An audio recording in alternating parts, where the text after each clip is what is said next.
আমার বাগানের আল্লাহর নিয়ামত। সাকিব ভাই, জি, এটা কি? এটা হচ্ছে আল্লাহর নিয়ামত, আর কিচ্ছু না ভাই। এত বেশি? এটা পুরো আল্লাহর নিয়ামত, মানে আল্লাহ পুরো নিয়ামত ঢেলে দিয়েছেন এখানে তার। দর্শক কি ভাই, কি বলেন? মানে আমরা কোথায় আসছি? অভিভূত। আর একটু ভিতরে দেখি। জি অবশ্যই, দেখি তো। ভিতরে আসলে আরো মানে কি বলবো, মুখে বললে আসলে বিশ্বাস করার মতো নয়, বাস্তবে দেখতে হবে যে আল্লাহর যে নিয়ামত, এটা না দেখলে বুঝতাম না। দর্শক আসসালামু আলাইকুম, সবাইকে শুভেচ্ছা জানিয়ে শুরু করছি আমাদের উদ্যোক্তার খোঁজের নিয়মিত আয়োজনের আজকে নতুন একটি পর্ব দেশ ও দেশের বাইরে থেকে যারা এই মুহূর্তে আমাদের এই পর্বটি দেখছেন সবাইকে শুভেচ্ছা জানাচ্ছি এবং যে কৃষির যে একটা সফলতা সেটা দেখানোর চেষ্টা করছি।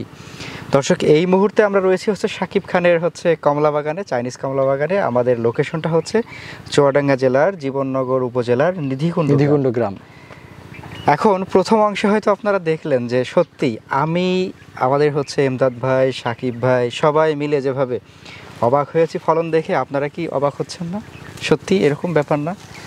আল্লাহ পাকের নিয়ামত, আমরা আল্লাহ পাকের কোন নিয়ামতকে অস্বীকার করতে পারি? জি, আল্লাহ পাক বলেছেন যে তোমরা যদি চাও আমার নিয়ামত ভোগ করে শেষ করতে পারবে না, এরকম একটা কথা আছে। তো দেখেন এক একটা গাছে যে পরিমাণ ফল, জি, এই একটা গাছের ফলই তো খেয়ে শেষ করতে পারবো না, পারা যাবে না। রাইট, হ্যাঁ রাইট। আচ্ছা, যাই হোক আজকে আমরা সাকিব ভাইয়ের সাথে পুরা বাগান একটু ঘুরবো আর আপনাদের দেখাবো। আজকে চাষবাস নিয়ে খুব বেশি কথা বলবো না, শুধু দেখাবো যে আল্লাহ পাক কতটা দিতে পারেন বান্দাকে সন্তুষ্ট করার জন্য। এরপরও নাকি আমরা সন্তুষ্ট হই না, আমাদের আরও চাই, আরও চাই, আরও চাই। কত চাই আমাদের? Right, right. চলেন তাহলে একটু ঘুরে দেখা যায়। জি অবশ্যই, চলেন।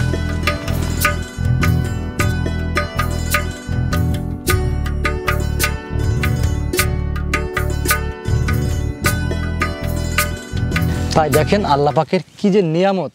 এলে রব্বুল আলামিন বলেছে যে আমার জান্নাতে কিন্তু সবসময় ফল থাকবে, সীমাহীন ফল। আসলে এটা মনে করি আমি জান্নাত। আচ্ছা, এই যে লাল টকটকে এটা কি জাত জানো? এটা হচ্ছে যে চায়না কমলা, অনেকেই চায়না 3 কমলা বলে চিনি। আচ্ছা, মূলত এটা চায়না কমলা, কেউ চাইনিজ কমলা বলে অনেকেই। আচ্ছা, গাছ থেকে গাছের দূরত্ব এখানে কিরকম দিচ্ছেন? এখানে একটা গাছ থেকে একটা গাছের দূরত্ব দিয়ে 8 হাত, 12 ফিট। কতগুলা টোটাল গাছ এখানে? আমার টোটালে এই বর্তমান যেখানে অবস্থান করছি এখানে প্রায় আপনার জমি আছে 22 কাঠা। এখানে আমরা বিঘা প্রতি 8 করে যখন লাগাই তখন আমাদের গাছ লাগে প্রায় 120 পিস মতো। 120 পিস মতো, জি। আচ্ছা সাকিব ভাই, আপনার অনেক দিন যাবত আপনার সাথে পরিচয়, আমরা বিভিন্ন সময় বিভিন্ন কিছু দেখিয়েছি, জি, কিন্তু এইরকম একটা ব্যাপার রয়েছে, এটা কেন এড়িয়ে গেল? ব্যাপারটা কি? আসলে এটা এক প্রকার চমক ছিল। আচ্ছা, আপনাদেরকে আমি হয়তো কিছুদিন আগে বলছিলাম যে ভাই একটা চমক আছে, আপনি বলছিলেন কি চমক? আপনাকে বলছিলাম আপনি বাগানে এসে তারপরে আপনাকে দেখাবো। সেটা হচ্ছে এই চমক। আমি কিন্তু এখান থেকে এখনো 1 কেজি মালও কিন্তু এখান থেকে হারভেস্ট করিনি। তো এটা হচ্ছে যে সেই চমক যেটা দেখানোর জন্যই কিন্তু এখনো রেখে দিয়েছি। গাছের বয়স কত?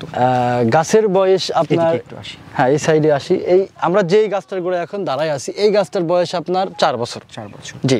আমরা যদি এই সব দিকে আমরা দর্শকদের একটু সব দিকে দেখানোর চেষ্টা করবো। হ্যাঁ, কেন সব দিকে দেখানোর চেষ্টা করবো? দর্শক বলতে পারে যে 1-2টা গাছের ফল আছে, এখন আমরা যখন দেখবো তখন বুঝতে পারবো যে প্রত্যেকটা গাছেই একই রকম, প্রত্যেকটা গাছেই ফল, এবং আমার মনে হয় যে পাতার থেকে মনে হয় ফলের পরিমাণটা বেশি। প্রতি গাছে কেমন ফল থাকতে পারে? কত? এখানে আসলে এখনো পর্যন্ত এভাবে পরিমাপ করা হয়নি, তবে আন্দাজ যদি করতে পারি এক একটা গাছে কেমন হলো আপনার 3 থেকে 4 মণ ফল।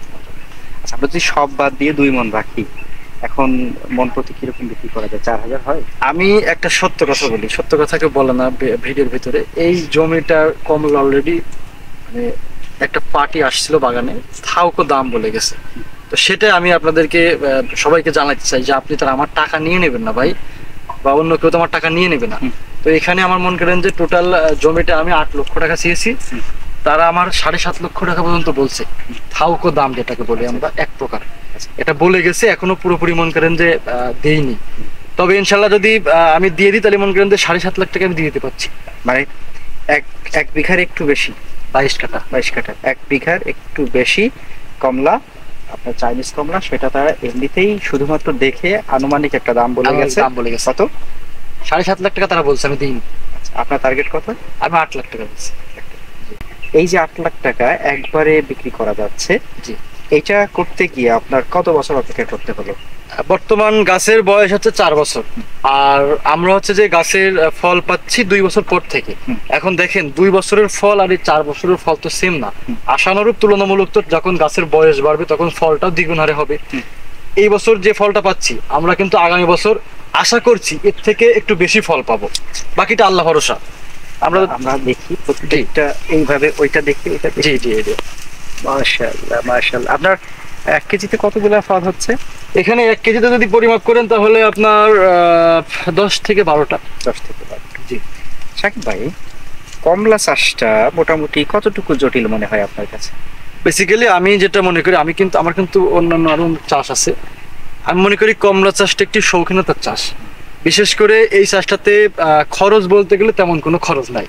এখন আপনি যদি আমার বলেন যে ভাই আপনার 1 বিঘাইতে কেমন খরচ আসবে, দেখেন আমি যদি 1 বিঘার একটা খরচের কথা আপনাকে বলি, তাহলে এখানে সেচ দিয়ে সার দিয়ে 1 বছরের একটা খরচ দাঁড়াবে 25 থেকে 30 হাজার টাকা। 25 থেকে 30 হাজার টাকা দাঁড়াবে। সেখানে কিন্তু আমি হিউজ পরিমাণে একটা লাভ পাচ্ছি।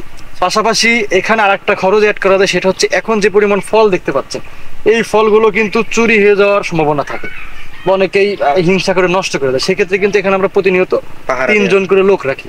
তো এই খরচ যদি ধরি আমি, তাহলে দেখা যাচ্ছে যে 1 বিঘাতে আপনার সবকিছু দিয়ে দেখা যাচ্ছে যে 1 লক্ষ টাকা মতো খরচ হবে টোটাল। 1 লক্ষ টাকা খরচগুলো কিন্তু এখান থেকে আমার প্রফিট হচ্ছে প্রায় 5 লক্ষ টাকা। সেটাই। আচ্ছা, আপনার কমলার রস আছে কিনা সেটা একটু দেখতে হবে। আপনি একটা কমলা সেরেন, আমি বলবো না, যেটা ইচ্ছা সেটা সেরেন, সেটা আপনার ভিডিওর মাধ্যমে আমি দর্শকদের দেখাবো কেমন জুস আছে। মানে কি বলবো, এটাকে হতবিহ্বল শব্দটা এরকম বললেই বেশি মানায়। জি, আমি কোনটা রেখে কোনটা নিব এরকম একটা ব্যাপার, মানে পুরো বাগানে দর্শক দেখেন, রাইট, মানে এত এত ফল, আমি কোনটা খাবো কোনটা নিব এরকম একটা ব্যাপার। কোনটা নিব, হাতের কাছে যেটা আছে যে কোনো একটা। আচ্ছা, খোসাটা আমরা ইজিলি ছাড়াতে পারছি, সেটা একটু আমরা দেখি। হ্যাঁ, আমরা একটু ক্লোজ করে দেখি যে আমাদের খোসাটা ছাড়াইতে পারছি কিনা।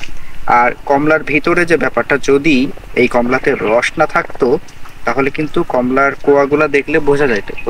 এবং পুরো মেসি উঠে গেল, দেখুন পাকলটা কেমন উঠে গেল, একদম ইজিলি উঠে গেল। এখন প্রশ্ন হচ্ছে, প্রথমে আমরা দেখবো যে এটা কেমন, মিষ্টি নাকি টক। জি, আপনি আছে যে প্রথমে হ্যাঁ, মিষ্টি নাকি টক সেটা একটু দেখবো।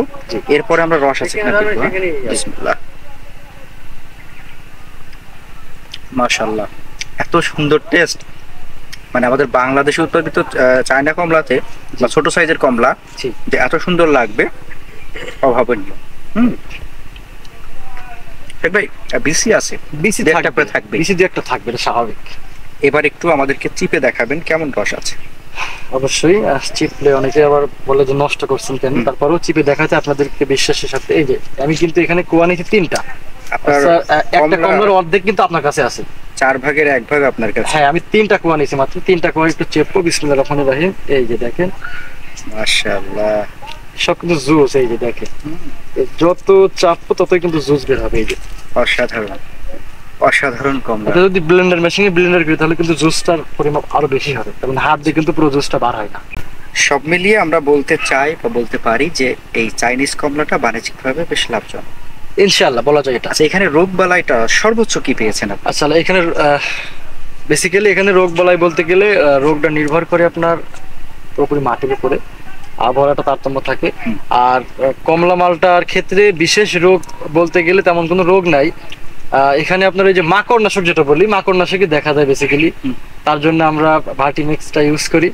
আর পোকানাশক, যে কোনো চাষে তো পোকা লাগতেই পারে স্বাভাবিক, এই পোকা আর মাকড়নাশক এই দুইটা আসলে দেখা যায় বেসিক্যালি, তাছাড়া ব্যতিক্রম আর কোনো রোগ এখানে নাই। এখন তো ফল পুরাদন হচ্ছে, বিক্রির সময় এসে গেছে। জি, কবে হারভেস্ট করবেন বলে? হারভেস্ট সর্বোচ্চ, যেহেতু আপনি আমার বাগানে আসলেন, আপনার চমকটা আমি দেখাই দিলাম আজকে, আর আপনার মাধ্যমে আপনার অডিয়েন্স বা দর্শকদেরকেও এটা দেখাই দিলাম, আমার সৌভাগ্য হলো দেখানোর।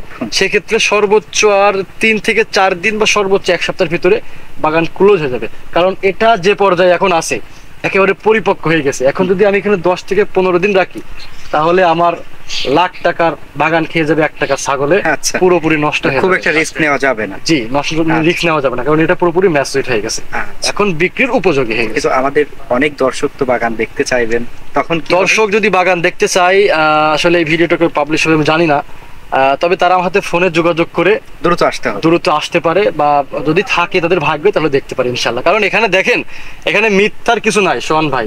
আপনি দীর্ঘদিন ধরে ভাই ভাই নার্সারিতে আসেন এবং আপনি আপনার কতটুকু না মনে হয় জানি না, ভাই ভাই নার্সারি একটা বিশ্বস্ত প্রতিষ্ঠান। সেটা অবশ্যই। তো এখানে মিথ্যা বা চাটুকার কোনো কথা বলার কোনো কিছু নাই।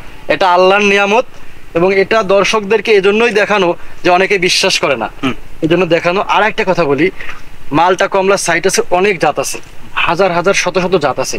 এখন কোনটা করলে আপনি বাণিজ্যিক ভাবে লাভবান হবেন, বেসিক্যালি এটার দিকে বিশেষ খেয়াল রাখতে হবে। আমি মনে করি যেটা মানুষের ক্রয় ক্ষমতার ভিতরে থাকে এবং যেটা পরিবেশ বান্ধব, সকল আবহাওয়ার সাথে সকল মাটির সাথে সামঞ্জস্যপূর্ণ, সেই চাষটা যদি আমরা করি তাহলে আমাদের জন্য বেটার এবং আমরা অর্থনৈতিকভাবে লাভবান হব। সেই দিক থেকে মনে করি বাংলাদেশের মাটির জন্য চায়না কমলাটা একটি আদর্শ জাত। সেই ক্ষেত্রে বলতে পারি যে আপনারা যারা নতুন উদ্যোক্তা আছেন বা কমলা চাষ করতে চান, তারা আপনারা চায়না কমলাতে শুরু করতে পারেন। হ্যাঁ দর্শক, বিদায় নেবার পালা এসে গেছে। আপনারা যারা বাগান দেখতে চান, স্ক্রিনে নাম্বার দেওয়া থাকবে, ভাইয়ের সাথে কথা বলে বাগান ভিজিটে আসতে পারেন। আর যদি চান যে এই বাগান করবেন, তাহলে পরামর্শ করে ঠিক যে ওয়েতে আসলে বাগানটা করা যায়, ভাইয়ের সাথে কথা বলে এভাবে কথা বলতে পারবেন। আমরা অনেক বছর যাবত দেখে আসছি ভাই ভাই নার্সারি ওনার বেশ ভালো কিছু করে যাচ্ছেন বাংলাদেশের কৃষক ভাইদের জন্য। আশা রাখছি আমরাও এবারও হয়তো সেই ধারাবাহিকতা বজায় থাকবে। ভালো থাকবেন সাকিব ভাই, আপনার জন্য অনেক অনেক দোয়া এবং শুভকামনা। ভবিষ্যতে আমরা আবারও এই বাগান দর্শকদের সামনে দেখাতে চাই। সে পর্যন্ত আপনি ভালো থাকবেন, এই দোয়াটুকু থাকলো। ইনশাআল্লাহ ভাই, আপনাকে অনেক ধন্যবাদ আমাকে সময় দেওয়ার জন্য। আসসালামু আলাইকুম। ওয়ালাইকুম আসসালাম।